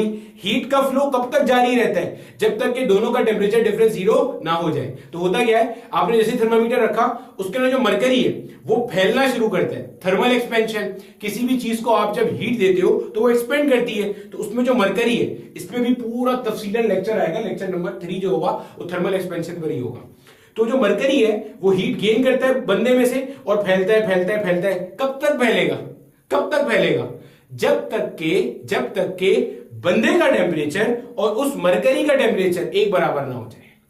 हो जाता है, आप कुछ टाइम छोड़ते हो, 1 मिनट 2 मिनट, वो आ जाता है अपनी जगह पे, अब मजीद फैलना बंद करता है, मजीद हीट गेन करना बंद कर देता है, आप उसको बाहर निकाल लेते हो। जब आप उसे बाहर निकाल लेते हो आप उसका टेम्परेचर नोट कर लेते हो। पॉइंट समझ में आता है भाई, थर्मामीटर से टेम्परेचर हम ऐसे ही नापते हैं ना, सही है। अब देखो समझो यहां पे, अब आते हैं हम, तो अगर कोई आपसे पूछे ना कि जो आप टेम्परेचर मेजर करते हो वो किस प्रिंसिपल की बेस पे करते हो, तो ध्यान में रखना थर्मामीटर भी थर्मल इक्विलिब्रियम के प्रिंसिपल पे काम करता है। क्योंकि थर्मामीटर आप किसी बॉडी पे रखते हो तो वो उसका टेम्परेचर जो बताता है, कैसे बताता है भाई, उसका टेम्परेचर नहीं पता आपको एक अननोन बॉडी का, आप थर्मामीटर प्लेस करोगे, वो हॉट बॉडी है तो अल्टीमेटली उससे वो क्या करेगा, हीट एनर्जी एक्वायर करता जाएगा और वो एक्सपेंड होता जाएगा। एक पॉइंट पे जब दोनों का टेम्परेचर एक बराबर हो जाएगा तो वहीं पे आके रुक जाएगा, आप पढ़ लोगे भाई इसका ये टेम्परेचर है। अगर वो कोल्ड बॉडी है तो मरकरी कॉन्ट्रैक्ट करता जाएगा, जैसे थर्मल एक्सपेंशन होती है वैसे थर्मल कॉन्ट्रैक्शन भी होती है, ठीक है। अब मान लो ये एक बॉडी है एक, ठीक है मेरे बच्चे, समझ आता है, जी सर समझ में आता है। अब मान लो इसका कुछ टेम्परेचर है y डिग्री सेल्सियस, समझिएगा बात को जरा, जीरो लॉ ऑफ थर्मोडायनेमिक्स पे जाते हैं। इसका कोई टेम्परेचर है y डिग्री सेल्सियस, मैंने क्या करा, इसके अंदर एक थर्मामीटर लाके रख दिया।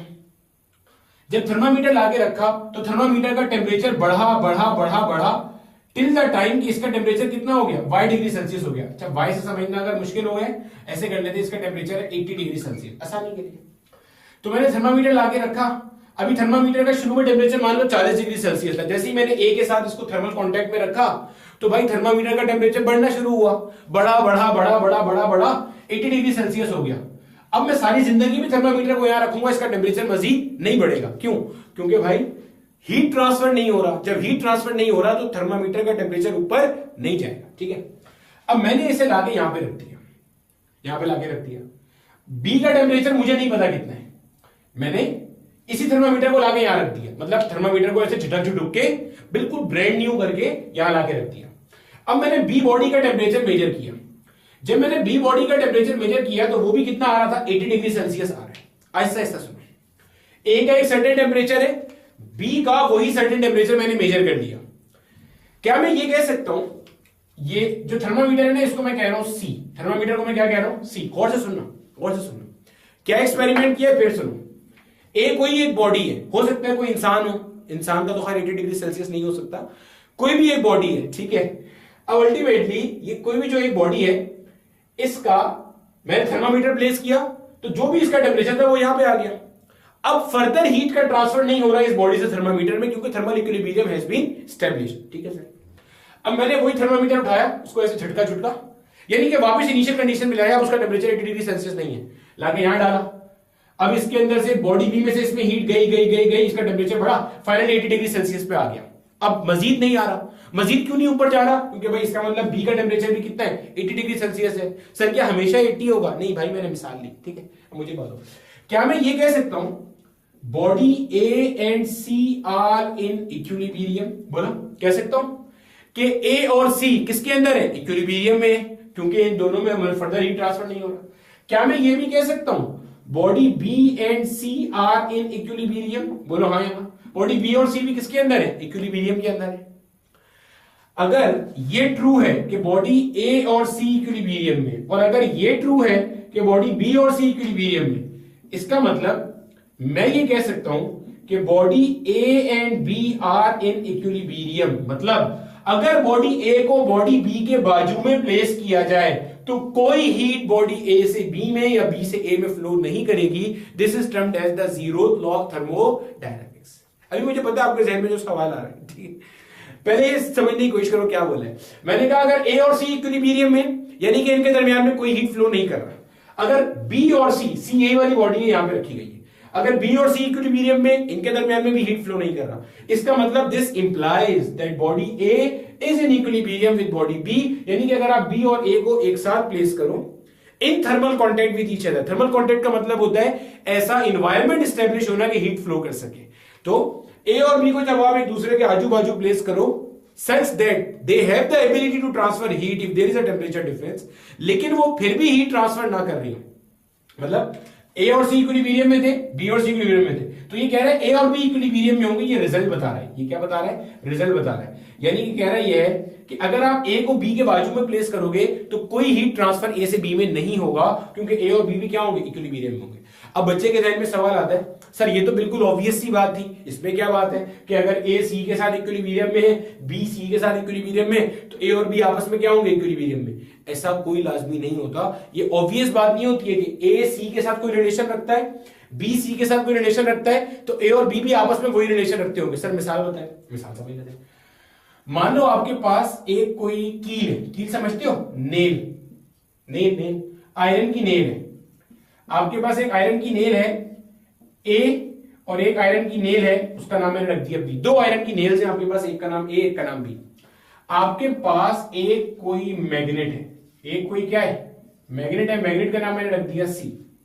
अब मैं आपसे पूछता हूं, अगर मैं ए को सी के करीब लेकर आऊं, यानी कि इस आयरन की कील को मैग्नेट करीब लाऊं, तो क्या ये एक दूसरे को अट्रैक्ट करेंगे? मतलब मैग्नेट आयरन की नेल को अट्रैक्ट करेगा? एक दूसरे को तो खैर नहीं कर सकते क्योंकि ये तो मैग्नेट नहीं है।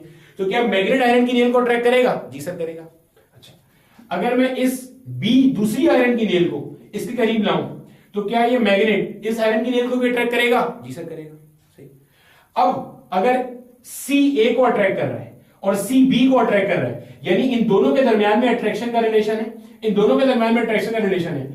अगर मैं ए को बी के नजदीक लाऊं तो क्या ये एक दूसरे को अट्रैक्ट करेंगे? सवाल ही पैदा नहीं होता। क्यों? दो कीले हैं, दोनों को करीब ले आए, ठीक है। जब दोनों को करीब ले आए, दोनों में से कोई भी मैग्नेट नहीं है, दो आयरन की नेल्स हैं, करीब लाए, तो कैसे अट्रैक्ट करेंगे? तो बताने का मकसद ये कि अगर ए का सी के साथ कोई रिलेशन है, बी का सी के साथ रिलेशन है, तो it does not automatically imply कि ए का बी के साथ भी रिलेशन होगा। भाई अगर ए सी को जानता है और बी सी को जानता है तो कोई लाजमी थोड़ी है कि ए बी को जानता होगा। क्या? कोई लाजमी नहीं है। तो ये कहलाता है आपका zeroth law of thermodynamics. Zeroth law of thermodynamics का जो स्टेटमेंट है मैं लिख रहा हूं, आप लिख लो अपने पास, जो किताब में लिखा हुआ स्टेटमेंट है वो क्या है? If systems A and B, if systems A and B each are in thermal equilibrium with a third system C, then A and B are in thermal equilibrium with each other। यानी कि अगर A और C thermal equilibrium में, B और C thermal equilibrium में, तो अगर आप A और B को थर्मल कॉन्टैक्ट प्लेस कर दो तो A और B के बीच में कोई हीट ट्रांसफर नहीं होगा, क्योंकि ये दोनों ऑटोमेटिकली किसमें आ जाएंगे? थर्मल इक्विलिब्रियम में होंगे। This is termed as the zeroth law of thermodynamics. छाप लो, आगे चलते हैं। अब देखो मेरे बच्चे, इसी के अंदर हमारे कुछ छोटे छोटे 3-4 पॉइंट्स हैं जो कि मासी में पूछे गए हैं, उनको डिस्कस करते हुए चलते हैं and then we are done. पहला बेसिक पॉइंट, अगर आपसे बोला जाए कि मेरे बच्चे हीट जो है, ध्यान में रखिएगा कि हीट्स के ना 3 मोड्स ऑफ ट्रांसफर हैं जिनकी मदद से आपकी जो हीट है ना वो आगे ट्रांसफर हो सकती है। सर कौन कौन से मोड्स ऑफ ट्रांसफर होते हैं? मेरा बेटा, एक होता है कंडक्शन, एक होता है कन्वेक्शन और एक होता है रेडिएशन। कौन कौन सा भाई? कंडक्शन, एक होता है मेरा बेटा कन्वेक्शन, और एक होता है मेरे बच्चे हमारे पास रेडिएशन, ठीक है। अब कंडक्शन में क्या होता है? कंडक्शन के अंदर अमूमी तौर पे कंडक्शन आपके पास सॉलिड होती है। सॉलिड में क्या होता है? जो आपके पास एटम्स है ना वो ऐसे चिपक चिपक चिपक चिपक के होते हैं। तो देखो समझो, ये मान लो आपके पास, ये मान लो एक एटम है, ये इसके ऊपर दूसरा एटम है। ये नीचे वाला जो एटम है ना, ये समझ लो बिल्कुल चूल्हे के करीब है। आपने चूल्हे के ऊपर रखा हुआ है, ठीक है, और ये नीचे वाला एटम चूल्हे की जहां आग जल रही है उसके करीब है, तो इसको पहले थर्मल एनर्जी मिलेगी, ये ऐसे वाइब्रेट कर रहा है। भाई जाहिर है सॉलिड के एटम सारे क्या कर रहे होते हैं, वाइब्रेट। ये ऐसे वाइब्रेट करेगा, जब अपने बराबर वाले को टकराएगा तो हीट एनर्जी इसको ट्रांसफर करेगा, थर्मल एनर्जी से इंपार्ट करेगा। ये ऐसे वाइब्रेट कर रहा है, ये ऊपर दे रहा है, तो जो एनर्जी ऐसे वाइब्रेट करके बराबर बराबर में टकराते हुए ट्रांसफर होती है उसको आप कहते हो heat transfer due to conduction. ऐसे ड्यूरिंग वाइब्रेशन होती है। अमूमी तौर पे आपके पास जो ये कंडक्शन होती है वो मेरा बेटा किसके अंदर होती है, सॉलिड्स में होती है। कॉन्वेक्शन क्या होता है, कॉन्वेक्शन अमूमन मेरा बेटा आपके पास फ्लूइड्स के अंदर होती है। फ्लूइड्स कौन से होते हैं, जिनके पास प्रॉपर्टी टू फ्लो होती है, यानी कि लिक्विड्स एंड गैसेस। अब लिक्विड्स एंड गैसेस में क्या होता है, लिक्विड्स एंड गैसेस में क्या होता है, आपके पास मान लो अगर आप ऐसे हीट कर रहे हो, ऐसे आपने कोई हीट सोर्स लगाई हुई है, ठीक है, अगर आप हीट कर रहे हो ऐसे, तो होगा क्या मेरा बेटा, आपके पास जो यहां पे समझना, यहां पे आपके पास जो फ्लूइड है, ये जब आपके पास हीट होगा तो इसकी ऑटोमेटिकली जो मेरे बच्चे डेंसिटी है वो क्या होती जाएगी, कम होती जाएगी। ये यहां से उठ के ऊपर जाएगा और जो ऊपर से ठंडे मॉलिक्यूल्स होंगे जिनका इंटरनल एनर्जी अभी कम है, वो ऊपर से क्या होंगे, नीचे आएंगे। तो बेसिकली कन्वेक्शन में क्या होता है, कन्वेक्शन के अंदर जो मॉलिक्यूल्स हैं, फ्लूइड्स के जो मॉलिक्यूल्स हैं, एटम्स हैं, उनकी मूवमेंट होती है। सर इसमें भी तो मूवमेंट थी, इसमें वाइब्रेशन है, इसमें ट्रांसलेशनल मोशन है, एक पॉइंट से दूसरे पॉइंट पे, फिर वहां से ऐसे। ये किसके अंदर होता है, कन्वेक्शन में। कन्वेक्शन में क्या है, आपने हीट एनर्जी एक को दी, ये यहां से चला गया यहां पे, यहां वाला यहां आया, इसने हीट एनर्जी ली, ये गया, मतलब एक साइकिल बन रहा होता है। जो आपके पास गर्म फ्लूइड होता है वो ऊपर जा रहा होता है, और जो ठंडा फ्लूइड होता है वो आपके पास नीचे आ रहा होता है, ड्यू टू डेंसिटी डिफरेंस। ठीक है, इसकी चूंकि बहुत तफसील हमारे कोर्स में नहीं है, इसलिए मैं इसके ऊपर नहीं जा रहा, बस बेसिक बता रहा हूं ताकि आगे जब हम कहीं भी तस्करा करें तो आपको समझ में आए कंडक्शन क्या है, कन्वेक्शन क्या है। ठीक है, अच्छा अब आता है रेडिएशन। इससे माजी में एक सवाल भी आया था। रेडिएशन क्या है, जो मेरा बेटा हीट आपके पास इलेक्ट्रोमैग्नेटिक वेव्स की फॉर्म में फ्लो करती है। जैसे आपके पास सूरज है और अर्थ है। अब देखो सूरज से जो अर्थ तक हीट आती है, तो सूरज अर्थ के साथ चिपकी हुई तो नहीं है कि कोई मॉलिक्यूल्स वाइब्रेट करते हुए हीट एनर्जी ट्रांसफर कर देंगे, और ऐसा भी नहीं है कि सूरज के ऊपर कोई फ्लूइड है, वहां से फ्लूइड के पार्टिकल्स वो एनर्जी लेंगे और एनर्जी लेके अर्थ पे आ जाएंगे। तो कंडक्शन से भी नहीं आ रही, कन्वेक्शन से भी नहीं आ रही। सूरज से अर्थ के ऊपर हीट कैसे आ रही है, रेडिएशन की मदद से आ रही है। और रेडिएशन की जो मदद से हीट आती है वो मेरा बेटा आपके पास क्या होती है, वो होती है इलेक्ट्रोमैग्नेटिक वेव्स। ये वही इलेक्ट्रोमैग्नेटिक वेव है जो कि हमने लाइट के चैप्टर में डिस्कस की थी ना, कि light is a form of electromagnetic wave with electric field and magnetic field vibrating perpendicular to each other. ये वही वाली इलेक्ट्रोमैग्नेटिक वेव है।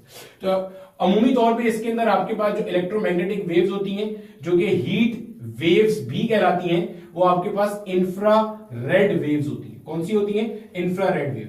सर इलेक्ट्रोमैग्नेटिक वेव्स कौन कौन सी होती हैं, बहुत सारी होती है। ठीक है, इसको याद रखने का तरीका है, Rahul's mother is visiting uncle Xavier's garden. तो radio wave, microwave, infrared, ultraviolet और विजिबल अंकल। अल्ट्रावायलेट हो गया, Rahul's mother is visiting uncle Xavier, X rays और गार्डन का गैमा रेज।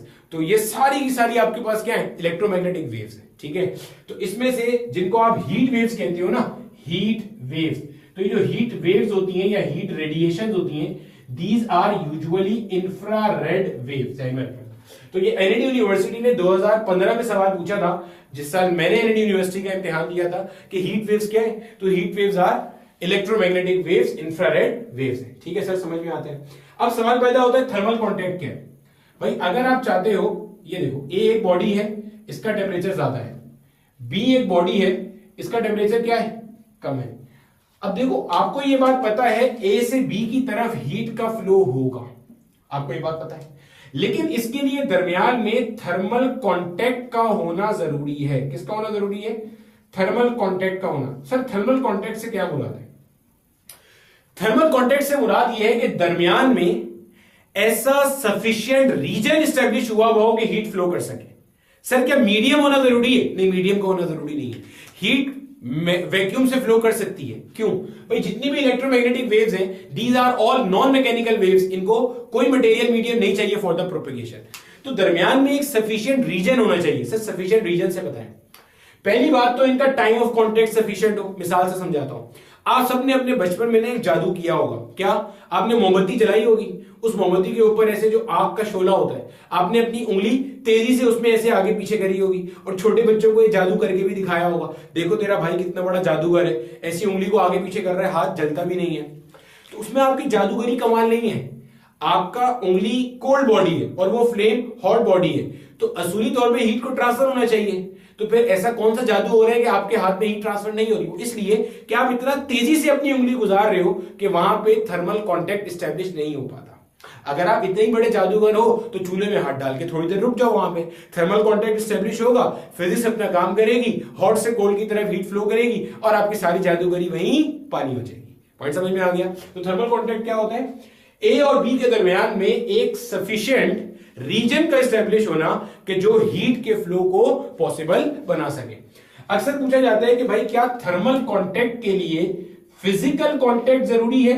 तो भाई फिजिकल कांटेक्ट लाजमी नहीं है, मैंडेटरी नहीं है, तो हीट वेव्स उसके बगैर भी क्या हो जाती हैं? फ्लो कर जाती हैं। हाँ, कंडक्शन के लिए आपके पास physical contact between the molecule जरूरी है, वरना ट्रांसफर मुश्किल हो जाएगा। ठीक है, तो जो आपकी हीट रेडिएशन के थ्रू ट्रांसफर होती है, इसके लिए फिजिकल कांटेक्ट कोई लाजमी नहीं है। फिजिकल कांटेक्ट हो तब भी ट्रांसफर होगी, फिजिकल कांटेक्ट ना हो तब भी ट्रांसफर होती चली जाएगी। ठीक है, मजीद आपसे सवाल पूछता है कि भैया हमारे पास हीट को आप मेजर कैसे करते हो? तो भैया एक बॉडी कितनी हीट इमिट कर रही है उसको आप मेजर करने के लिए जो डिवाइस यूज करते हो वो कहलाता है कैलोरीमीटर। क्या कहलाता है? कैलोरीमीटर। जो आगे चल के मैं आपको हीट कैपेसिटी और लेटेंट हीट के न्यूमेरिकल्स कराऊंगा, आज नहीं, इस चैप्टर में आगे चल के कराऊंगा, तो वो अक्सर किताबों में कैलोरीमीट्री के नाम से होते हैं। ठीक है, सिमिलरली मेरा बेटा जो आपका टेम्परेचर होता है, इसके तो मैंने यूनिट्स बता दिए थे ना, हीट के यूनिट्स, जूल होता है और वो होता है कैलोरीज होता है और आपके पास बीटीयू होता है। सिमिलरली मेरा बेटा जो आपके पास टेम्परेचर होता है, टेम्परेचर को मेजर करने के लिए जो डिवाइस होती है वो जो भी बताया भी था वो क्या होता है? थर्मामीटर होता है, जिसकी बेस पे हमने अपना zeroth law of thermodynamics define किया था। वैसे ही एक इंटरेस्टिंग फैक्ट बता रहा हूं, जीरोथ लॉ ऑफ थर्मोडायनामिक्स जो था ना वो 1930s के अंदर बनाया गया था, क्योंकि वो टेम्परेचर को डिफाइन करता है। क्यों? दो बॉडीज जो भी थर्मल इक्विलिब्रियम के अंदर है, वाहिद चीज जो उनके दरमियान में सेम होगी वो टेम्परेचर है, बाकी सब चीजें अलग हो सकती हैं। अगर हम कहते हैं ना दो बॉडीज थर्मल इक्विलिब्रियम में, यानी कि एक बॉडी से दूसरी बॉडी की तरफ कोई हीट फ्लो नहीं कर रही, तो ये तभी पॉसिबल है if and only if their temperature is constant, otherwise नहीं हो सकता। तो टेम्परेचर की डेफिनेशन को डिफाइन करने के लिए जीरोथ लॉ ऑफ थर्मोडायनामिक्स बनाया गया था, और उससे पहले चूंकि फर्स्ट लॉ और सेकंड लॉ बन चुके थे, तो अब जीरोथ लॉ बनाना बचता था, जिसमें टेम्परेचर का कॉन्सेप्ट आ रहा है कि टेम्परेचर सेम होगा तभी थर्मल इक्विलिब्रियम एस्टैब्लिश होगा। इसीलिए जीरोथ लॉ आपको यहां पढ़ाया जा रहा है, फर्स्ट और सेकंड लॉ आपको थर्मोडायनामिक्स में ही पढ़ाए जाएंगे। ये पूरा चैप्टर है ओवरऑल एक ही। ठीक है, थर्मामीटर होता है। अब इसकी जो यूनिट्स होती है वो डिग्री सेल्सियस है, फ़ारेनहाइट है, केल्विन है, रीमर है, रैंकाइन है, बहुत सारी यूनिट्स है। लेकिन इसमें से जैसे ये जो जूल है ये आपकी एसआई यूनिट है, यहां पे केल्विन आपकी एसआई यूनिट होती है। ठीक है, कोई भी टेम्परेचर जो कि केल्विन स्केल पे होता है या केल्विन में रिप्रेजेंट होता है उसको हम एब्सोल्यूट टेम्परेचर भी कहते हैं। ठीक है, अब देखो जो आपका टेम्परेचर है, टेम्परेचर को ध्यान में रखना, temperature is 1 out of 7 fundamental quantities. जो हमने चैप्टर नंबर 1 के अंदर बिल्कुल बेस यूनिट्स और बेस क्वांटिटीज के बारे में पढ़ा था, वहां मैंने बताया था कि ऐसा यूनिट के अंदर 7 फंडामेंटल क्वांटिटीज हैं, उनमें से एक आपके पास क्या है? टेम्परेचर है। ध्यान में रख लेना इस बात। ठीक है, अच्छा जी, एक दफा माजी में आपका जो ये था एग्जामिनर था, एक पुराना क्वेश्चन है आपके पास, नस्ट के पास पेपर में आपको मिलेगा जब आप 2021 की रिक्रिएशन देखोगे। उसने पूछा था डायमेंशनल फॉर्मूला ऑफ हीट बता दीजिए, डायमेंशनल फॉर्मूला ऑफ हीट। अब देखो डायमेंशनल फॉर्मूला ऑफ हीट क्या होता है, हम कहां से निकालते हैं? यूनिट से निकालते हैं। अब अगर यूनिट की बात करेंगे तो जूल है हीट की यूनिट, और जूल किसका इक्विवेलेंट होता है? न्यूटन मीटर का। अरे भैया वर्क डन का फॉर्मूला नहीं होता एफ डी, तो एफ क्या है? न्यूटन, डी क्या है? डिस्टेंस मीटर, तो न्यूटन मीटर का इक्विवेलेंट क्या है? जूल। और अब आप देखोगे तो न्यूटन की डायमेंशन आपके पास क्या होती है? MLT-2 होती है, यही होती है ना डायमेंशन। कैसे आया? F is equal to MA, mass into acceleration. सही है, मास इंटू एक्सेलरेशन, मास की डायमेंशन M, एक्सेलरेशन की डायमेंशन LT-2। मीटर, मीटर की डायमेंशन क्या हो जाएगी? L, तो क्या बन जाएगा भाई साहब? ml²T-2। ये सब डायमेंशन का पूरा चैप्टर हमारा मेजरमेंट्स का ऑलरेडी हुआ है, ठीक है। तो ये भी एक बार माजी में पूछा गया, सही है। अब अक्सर बच्चे जो पढ़ने वाले मासूम बच्चे होते हैं ना, उनका सवाल आता है, सर यही सेम डायमेंशन तो वर्क डन की होती है, यही सेम डायमेंशन आप हीट की बता रहे हैं। तो मेरे बच्चे यहां देखो, क्या यही सेम यूनिट वर्क डन की नहीं होती? होती है। तो सर वर्क और हीट की अगर यूनिट सेम है तो क्या इनका आपस में कोई रिलेशन है या नहीं है? तो अब वो बता रहा हूं, छाप लो इतने हिस्से को, आगे चलते हैं कि हीट और वर्क का आपस में क्या रिलेशन है। बेसिक सी बात है, एक आध दफा माजी में एक सवाल आया। अब देखो मेरे बच्चे, इसको समझने के लिए ना आप एक सिंपल सी मिसाल से समझ सकते हो। आप एक काम करो, तसल्ली के साथ जो मैं बता रहा हूं वो करो। अपने दोनों हाथों को ऐसे रखो और इनको ऐसे ऐसे करो। क्या फील हो रहा है? क्या आपको अपनी हथेली के ऊपर गर्मी का एहसास हो रहा है? हो रहा है। हीट एनर्जी का एहसास हो रहा है? हो रहा है। थर्मल एनर्जी का एहसास हो रहा है? हो रहा है। आपने क्या किया? आपने ये जो आपके हाथ की स्किन है, इसके सरफेस के मॉलिक्यूल्स हैं, यही गर्म हो रही है ना, इसका मतलब आपने इनकी इंटरनल एनर्जी बढ़ा दी, इनका टेम्परेचर बढ़ा दिया। अब सोचो, आपने तो इन्हें हीट दी नहीं, इनका टेम्परेचर कैसे बढ़ गया? अभी हमने क्या सीखा था, किसी बॉडी को हीट देंगे तो उसके मॉलिक्यूल्स की इंटरनल एनर्जी बढ़ेगी तो उसका टेम्परेचर बढ़ेगा। मैंने तो ऐसे ऐसे किया, तो जो मेरा हाथ था, इस हाथ के भी और इस हाथ के भी जो सरफेस के मॉलिक्यूल्स हैं, इनकी इंटरनल एनर्जी बढ़ गई, तभी तो इनका टेम्परेचर क्या हो गया? बढ़ गया। भाई टेम्परेचर क्या होता है? Internal energy of a molecule, average translational kinetic energy of a molecule. भाई एक मॉलिक्यूल की एनर्जी बढ़ेगी, सबकी बढ़ेगी, तो ऑटोमेटिकली पूरी बॉडी का टेम्परेचर क्या होगा? बढ़ जाएगा। टेम्परेचर का दारोमदार internal energy of the body के ऊपर है, सही है। अब आप एक काम करो, और तेजी से करो, ये काम तेजी से करो, बहुत तेजी से करो। अब क्या फील हो रहा है? सरफेस के ऊपर ज्यादा टेम्परेचर बढ़ गया है, ज्यादा इंटरनल एनर्जी बढ़ गई है। अब सवाल पैदा होता है, ये क्या हो रहा है?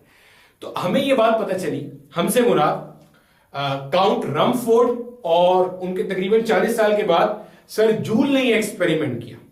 इन्होंने कहा कि भाई आप जब कभी भी कोई मैकेनिकल वर्क डन करते हो, आप जब भी कोई मैकेनिकल वर्क डन करते हो, तो that work done is directly proportional to the amount of heat energy produced. क्या मतलब? आप जितना तेजी से हाथ को रगड़ोगे, ये आप क्या कर रहे हो? आप फ्रिक्शन के अगेंस्ट वर्क डन कर रहे हो। आप जितना तेजी से हाथ को रगड़ोगे, हीट एनर्जी उतनी ज्यादा प्रोड्यूस होगी, ठीक है।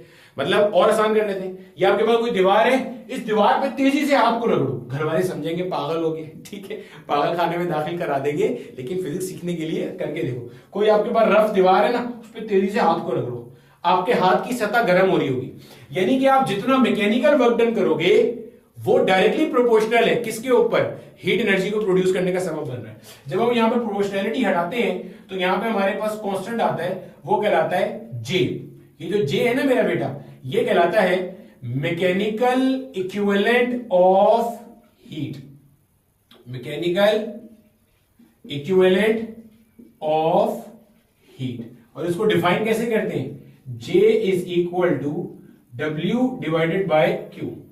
और इसकी जो इब्तिदा में यूनिट सेट हुई थी वो थी 4.186 जूल पर कैलोरी। ये बेसिकली क्या बता रहा है? मैकेनिकल इक्विवेलेंट ऑफ हीट इसे क्यों कह रहे हैं? अब यहां से निकालो, W अपॉन Q से देखो, W अपॉन Q क्या मतलब? मान लो Q को मैं भी, यानी कि हीट एनर्जी को मैं कैलोरीज में मेजर कर रहा हूं। एक कैलोरी हीट प्रोड्यूस करने के लिए, एक कैलोरी हीट प्रोड्यूस करने के लिए कितना काम करना पड़ेगा? सुनना और से, कितना काम करना पड़ेगा? That is the mechanical equivalent of heat. क्या है भाई? देखो हमने इसकी वैल्यू क्या लिखी है? 4.186 जूल्स पर कैलोरी। यानी कि ये कह रहा है एक कैलोरी हीट प्रोड्यूस करने के लिए आपको 4.186 जूल्स का काम करना पड़ेगा। यानी कि सर जूल ने जो एक्सपेरिमेंट किया 1840 के आसपास, उन्होंने ये चीज देखी कि यार जब मैं मैकेनिकल वर्क ज्यादा करता हूं तो हीट एनर्जी ज्यादा प्रोड्यूस होती है, मैकेनिकल वर्क कम करता हूं, जैसे मैं आहिस्ता आहिस्ता रगड़ूंगा, हीट अब भी प्रोड्यूस होगी लेकिन माइनर सी। उन्होंने ऐसे हाथ नहीं रगड़ा था, उन्होंने अपरेटस पे किया था, ठीक है।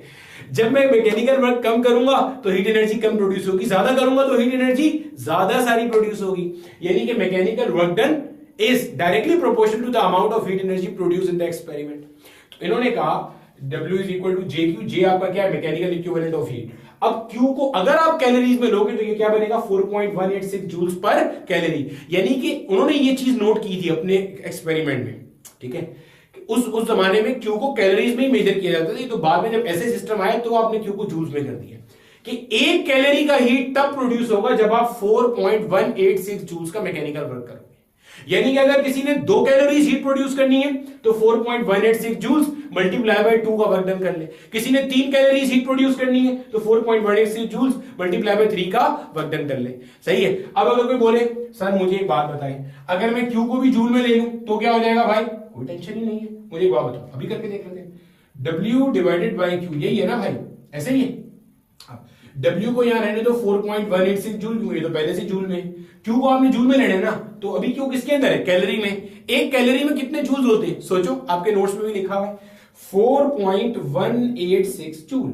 ये मर गया, क्या आंसर आया पर। ये सवाल पूछा गया था अभी प्यास के पिछले साल के अंदर। जब मैं आपको कहता हूं ना हर बोर्ड की किताब पढ़ लिया करो एक बार, तो ये वहां पे सवाल पूछा गया था 2024 में। क्या सवाल था, मैं बुक रीडिंग का लाजमी मशवरा देता हूं इसलिए बच्चों को, ठीक है। ये पूछा गया था कि क्या मैकेनिकल इक्विवेलेंट ऑफ हीट का क्या वैल्यू है if both work done and heat energy are expressed in SI units. तो अगर दोनों एसआई यूनिट्स के अंदर हैं तो mechanical equivalent is equal to 1। ये 1 क्या बता रहा है, ये 1 ये बता रहा है 1 जूल हीट एनर्जी प्रोड्यूस करने के लिए 1 जूल काम करना पड़ेगा, 2 जूल हीट एनर्जी के लिए 2 जूल काम करना पड़ेगा।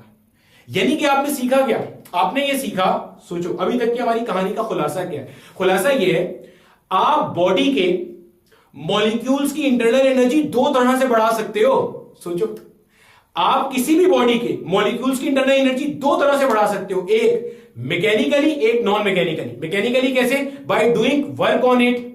आप उस पर काम करके देखो। ये देखो, मिसाल से समझाता हूं, ये मेरे हाथ की हथेली है, अगर मैं दूसरे हाथ से इसको रगड़ूं तो भाई इसके मॉलिक्यूल्स इसे रेजिस्ट कर रहे हैं, फ्रिक्शन है, तो मैं फ्रिक्शन के अगेंस्ट काम कर रहा हूं, तो इस मॉलिक्यूल के सरफेस, ये जो सरफेस के मॉलिक्यूल्स हैं स्किन के, उनकी इंटरनल एनर्जी क्या हो रही है, बढ़ रही है। ये जो मैंने इनकी इंटरनल एनर्जी बढ़ाई है, this is by doing some mechanical work. लेकिन अगर एक चूल्हा जल रहा हूं और मैं उसके ऊपर जाके इस हाथ को ऐसे रखूं तो कुछ देर बाद ये सतह गर्म हो जाएगी, गोया फिर से इस मॉलिक्यूल की इंटरनल एनर्जी क्या होगी, बढ़ जाएगी। तो आप नोट्स में नोट करोगे क्या कि internal energy of the molecules of a substance can be increased by either of the 2 ways. Number 1, by doing some mechanical work on that body, on that molecules of the body. Number 2, non-mechanically by transferring heat from a hot body to that body. तो क्या सीखा कि heat और work काम तो एक ही कर रहा है। क्या काम कर रहा है, हीट अगर किसी बॉडी को मिलती है तो internal energy of the body बढ़ती है, वर्क डन किसी बॉडी में किया जाता है तो भी internal energy of the body बढ़ती है। इस फिनोमिना को अपन लोग कहते हैं equivalence of work and heat. यानी कि work and heat literal sense में they are equal. Work done जो काम कर रहा है, हीट एनर्जी भी वही काम कर रही है। वर्क डन किसी बॉडी पे करते हो, मैकेनिकल वर्क डन, तो इंटरनल एनर्जी बढ़ती है। आप उसको हीट प्रोवाइड करते हो तब भी इंटरनल एनर्जी क्या होती है, बढ़ती है। This phenomena is termed as equivalence of heat and work, और ये आपको आपके हर बोर्ड की किताब में लिखा तकरीबन मिल जाएगा, ठीक है। इतना ऐसा कॉपी कर लो भैया। और आगे चलते हैं, एक छोटी सी बात है जो कि मेल्टिंग और बॉइलिंग पॉइंट को लेकर है, वो भी बेसिक कॉन्सेप्ट है, तो उसको भी यहीं डिस्कस करेंगे। अच्छा मेरा बेटा, एक चीज और नोट कर लेना अपने पास,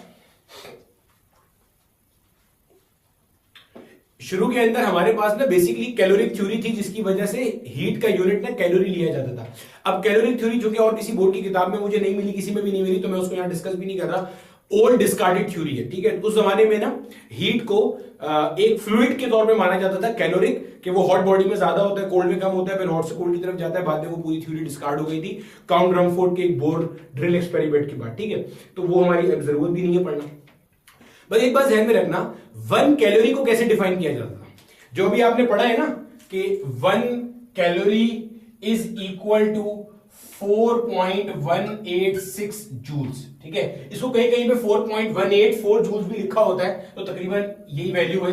हम एक्सपेरिमेंट के अंदर तो जो ये न्यूमेरिकल्स कर रहे होंगे तो हम इसको राउंड ऑफ करके 4.2 ले लेंगे। इसको डिफाइन कैसे करते थे, डिफाइन करते थे ये वो अमाउंट ऑफ हीट है that is required to raise the temperature of 1 gram of water by 1 degree Celsius. यानी कि आपके पास पानी है, कितना पानी है? 1 ग्राम पानी है, 1 ग्राम पानी है। 1 ग्राम पानी का टेम्परेचर मान लो अभी आपके पास है 14.5 डिग्री सेल्सियस। कितना है? 14.5 डिग्री सेल्सियस। अब जब मैं इसको हीट एनर्जी दूंगा तो इसका टेम्परेचर क्या होगा? बढ़ेगा, क्योंकि वो हीट एनर्जी मॉलिक्यूल्स की, पानी के मॉलिक्यूल्स की इंटरनल एनर्जी में कन्वर्ट हो जाएगी उसके पास आके। तो इंटरनल एनर्जी बढ़ेगी तो टेम्परेचर बढ़ेगा। टेम्परेचर बढ़ा और बढ़ करके कितना हो गया? 15.5 डिग्री सेल्सियस। तो वो हीट जिसने ये कार्रवाई करी, यानी कि टेम्परेचर 1 डिग्री सेल्सियस बढ़ाया 1 ग्राम पानी का, वो अपने पास कहलाती है 1 कैलोरी। तो 1 calorie is the amount of heat required to raise the temperature of 1 gram of water by 1 degree Celsius. अब आप सोचो, एक बात बताओ, सोच के देखो, अगर 2 ग्राम पानी हो, उसका टेम्परेचर 1 डिग्री सेल्सियस बढ़ाना हो, तो भाई 1 ग्राम के लिए इतनी हीट चाहिए, तो 2 ग्राम के लिए इसको 2 से मल्टीप्लाई कर देंगे। यानी कि आप बोलोगे भाई अगर 2 ग्राम पानी है, उसका टेम्परेचर आपने 1 डिग्री सेल्सियस बढ़ाना है, तो उसके लिए हीट कितनी चाहिए होगी? 2 मल्टीप्लाई बाय 1 कैलोरी, क्योंकि 1 कैलोरी 1 के लिए थी, तो 2 के लिए 2 हो जाएगी। तो ये बात बताओ, अगर आपके पास 1000 ग्राम पानी है, कितना पानी है? 1000 ग्राम पानी, और इसका टेम्परेचर आपने 1 डिग्री सेल्सियस बढ़ाना, यानी कि मान लो आपके पास जो 1000 ग्राम पानी है उसका अभी करंट टेम्परेचर है 14.5 डिग्री सेल्सियस। सर आपको 14.5 के लफ्ज से कोई खास मोहब्बत है? यहां भी वही लिया, यहां भी कोई मोहब्बत नहीं है। जो पुराने टेक्स्ट हैं उसके अंदर हमेशा 1 कैलोरी को डिफाइन करने के लिए ये टेम्परेचर लिया जाता है, कोई सिग्निफिकेंस नहीं है इसकी। आप यहां पे 10 से 11 कर लो, वही बात है। आप यहां 9 से 10 कर लो, वही बात है। आप यहां 99 से 100 कर लो, वही बात है। 1 डिग्री सेल्सियस टेम्परेचर बढ़ना चाहिए बस, ठीक है। तो मान लो 1000 ग्राम पानी है, उसका टेम्परेचर 14.5 डिग्री सेल्सियस है, आपने बढ़ा के कितना कर दिया टेम्परेचर? 15.5 डिग्री सेल्सियस पे आप ले गए टेम्परेचर को। जब आपने टेम्परेचर इतना बढ़ा दिया तो मेरे बच्चे जहन में रखिएगा, कितना टेम्परेचर बढ़ाया? 1 डिग्री सेल्सियस। 1 ग्राम पानी होता तो 1 कैलोरी चाहिए था, अभी कितने ग्राम पानी है? 1000 ग्राम पानी है, तो कितना चाहिए होगा? 1000 मल्टीप्लाई बाय 1 कैलोरी, इसे कहते हैं 1 किलो कैलोरी। और 1000 ग्राम पानी क्या कहलाएगा? 1 किलोग्राम पानी। तो माजी में एक दफा 1 किलो कैलोरी की डेफिनेशन पूछी गई थी बोर्ड लेवल पे कि भाई can you please define the definition of 1 kilo calorie. 1 kilo calorie क्या है? Amount of heat required to raise the temperature of 1 kilogram of water by 1 degree Celsius. अगर आप लिख दो from 14.5 degree Celsius to 15.5 degree Celsius, तो जबरदस्त हो जाएगा, झींगा लाला हो जाएगा और आपको पूरे नंबर मिल जाएंगे। ठीक है भैया, चलो तो बिल्कुल बेसिक कॉन्सेप्ट डिस्कस कर रहे हैं हम आज के लेक्चर में, बिल्कुल इब्तिदाई लेक्चर है, ठीक है। कोई मुश्किल बात, वैसे ये चैप्टर बहुत मुश्किल है भी नहीं, आसान सा बकरी से चैप्टर है, कोई खतरनाक बेहुदा किस्म की कैलकुलेशंस आपको नहीं मिलेंगी इसके अंदर, ठीक है। चलो अब आगे चलते हैं, ठीक है। आखिरी टॉपिक। अब मेरे बच्चे देखो, अब ये समझो, अगर मैं किसी भी बॉडी को हीट एनर्जी प्रोवाइड करता हूं ना, तो होता क्या है? मान लो मेरे पास एक कोई सॉलिड बॉडी है, जब मैं इसको हीट एनर्जी प्रोवाइड करूंगा तो क्या होगा मेरा बेटा? जब कोई बॉडी सॉलिड है ना, जब मैं इसको हीट एनर्जी प्रोवाइड करूंगा तो सबसे पहले ध्यान में रखना, इसके मॉलिक्यूल्स की इंटरनल एनर्जी बढ़ेगी। सॉलिड के अंदर एटम्स क्या करते हैं? वाइब्रेट। जब इंटरनल एनर्जी बढ़ाई तो इनका वाइब्रेशन विगरस होगा, ज्यादा जंगलियों वाला होगा, और ज्यादा तेजी से करने की कोशिश करेंगे, स्पीड बढ़ेगी और ज्यादा करेंगे। मैंने हीट और दी, इंटरनल एनर्जी और बढ़ेगी और बढ़ेगी और बढ़ेगी। एक वक्त आएगा जब इनके आपस के बॉन्ड वीक पड़ना शुरू हो जाएंगे। अब जब इनके बॉन्ड वीक पड़ना शुरू हो जाएंगे तो अब ये सॉलिड में नहीं रहेगा, अब ये किस में ट्रांसफॉर्म होगा? लिक्विड में। तो देखो, पहले जब मैंने इसको हीट दी जिसपे इंटरनल एनर्जी बढ़ रही है, इसकी यहां इंटरनल एनर्जी बढ़ रही है, तो आप कहोगे यहां पे इसका टेम्परेचर क्या हो रहा है? बढ़ रहा है। फिर होते होते होते होते एक वक्त वो आया कि इंटरनल एनर्जी ने जितना बढ़ना था बढ़ गई।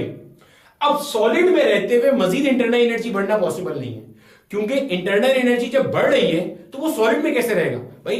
सॉलिड में तो एटम चिपके हुए होते हैं। अब इंटरनल एनर्जी बढ़े जा रही है, इतनी एनर्जी दे दी कि वो बॉन्ड तोड़ने पर आ गया। अब वो क्या करेगा? जब इंटरनल एनर्जी सॉलिड स्टेट में मैक्सिमम हो गई, अब वो क्या करेगा? सॉलिड टू लिक्विड जाएगा। क्या करेगा? सॉलिड टू लिक्विड, यानी कि स्टेट चेंज करेगा। यानी कि अब जब आप इसे हीट दोगे तो ये क्या करेगा? ये मेरे बच्चे स्टेट चेंज करेगा, और स्टेट चेंज करने में क्या होगा भाई? ये सॉलिड से लिक्विड में जाएगा। इसको मेरा बेटा हम कहते हैं मेल्टिंग, और ये जो पॉइंट होता है, इस पॉइंट को हम कहते हैं मेल्टिंग पॉइंट। समझना खूब अच्छे से। आपने किसी सॉलिड बॉडी को हीट दी, उसकी इंटरनल एनर्जी कब तक बढ़ती रहेगी, जब तक मेल्टिंग पॉइंट ना हो जाए, आ जाए। गोया के मेल्टिंग पॉइंट एक ऐसा पॉइंट है जो कि इंटरनल एनर्जी की मैक्सिमम हद को शो कर रहा है कि सॉलिड स्टेट में रहते हुए internal energy of the molecule इस मैक्सिमम हद से आगे नहीं जा सकती। अगर आप मजीद हीट दोगे तो वो इंटरनल एनर्जी नहीं बढ़ाएगा, वो पहले फेज ट्रांजिशन करेगा, स्टेट चेंज करेगा, सॉलिड से कहां आएगा, लिक्विड में जाएगा। तो नोट कर लेना कि if heat is provided to the solid at any temperature other than the melting point भी टेम्परेचर का ही नाम, at any point other than the melting point, तो internal energy of the molecules will increase. But if heat is provided to the solid body at the melting point, अब वो internal energy बढ़ा ही नहीं सकता। कैसे बढ़ाएगा? सॉलिड में जितनी बढ़नी थी बढ़ गई, अब इतना तेजी से आगे पीछे हो रहा है कि बॉन्ड इस काबिल नहीं है उसको वहां रोक सके, तो वो बॉन्ड ब्रेक करेगा और वीक करेगा और दूर दूर दूर दूर जाएगा, यानी कि लिक्विड में कन्वर्ट होगा। इसको कहते हैं फेज ट्रांजिशन, स्टेट चेंज। ठीक है, अब स्टेट चेंज हो गया, सारा लिक्विड बन गया, सारा क्या बन गया, लिक्विड बन गया। अब आप इसको मजीद हीट दे रहे हो, कोई मसला नहीं होगा, इंटरनल एनर्जी बढ़ेगी और बढ़ेगी और बढ़ेगी और बढ़ेगी, बढ़ते बढ़ते बढ़ते एक पॉइंट आएगा जब मजीद नहीं बढ़ सकेगी। क्यों? लिक्विड स्टेट में रहते हुए जितनी ज्यादा होनी थी हो गई। अब ये वाला जो पॉइंट है, इसमें वो लिक्विड से गैस में कन्वर्ट होगा, इसको अपन लोग कहते हैं बॉइलिंग पॉइंट। क्या नाम देते हैं? Boiling point. इसका मतलब आप लिक्विड को जब हीट एनर्जी दोगे तो उसका टेम्परेचर बढ़ेगा, इंटरनल एनर्जी बढ़ेगी। कब तक? जब तक के मैक्सिमम ना हो जाए। जब मैक्सिमम हो गई, गोया कि बॉइलिंग पॉइंट आ गया। अब जब आप उसे फर्दर हीट एनर्जी दोगे तो वो मजीद अपना टेम्परेचर नहीं बढ़ाएगा। कैसे बढ़ाएगा? वो तो लिक्विड स्टेट में, लिक्विड स्टेट के अंदर फर्दर इंटरनल एनर्जी बढ़ाना पॉसिबल नहीं है, उसे बॉन्ड्स को मजीद वीक करना होगा। तो वो क्या करेगा? जब आप दोगे तो वो लिक्विड से गैस में कन्वर्ट हो जाएगा। अब वो गैस में आ गया, अब जब आप उसे दोगे तो उसकी इंटरनल एनर्जी फर्दर क्या होगी भाई साहब? बढ़ना शुरू हो जाएगी। ध्यान में रख लेना ये बात। यानी कि आप इस पूरी कहानी को ना कंक्लूड करके ऐसे लिख सकते हो, whenever you are providing heat to any substance, तो वो जो हीट आप दे रहे हो वो दो में से एक काम करेगी, या तो वो इंटरनल एनर्जी बढ़ा रही होगी या वो स्टेट चेंज कर रही होगी। खूब अच्छे से नोट कर लेना, या वो इंटरनल एनर्जी बढ़ाएगी या वो स्टेट चेंज करेगी। अगर मेल्टिंग या बॉइलिंग पॉइंट नहीं है तो इंटरनल एनर्जी बढ़ाएगी, अगर मेल्टिंग या बॉइलिंग पॉइंट है तो स्टेट चेंज करेगी। क्लियर हो गया? ठीक है मेरे बच्चे, उम्मीद करूंगा यहां तक की सारी कहानी आपको अच्छे तरीके से समझ में आ गई होगी। अगले लेक्चर के अंदर मजीद कुछ बातचीत करेंगे और अगले लेक्चर में हम पढ़ेंगे स्केल्स ऑफ टेम्परेचर। जो आप थर्मामीटर कैलिब्रेट करते हो वो कैसे करते हो, और उससे माजी में बहुत सारे सवाल पूछे गए। तो ये तो बेसिक कॉन्सेप्ट का लेक्चर था, इससे बस एक दो ही सवाल थे। जो अगला लेक्चर है उससे काफी सारे हमारे सवाल रहेंगे। तो अगले लेक्चर तक के लिए खुश रहो, पढ़ते पढ़ाते रहो। अल्लाह हाफिज़।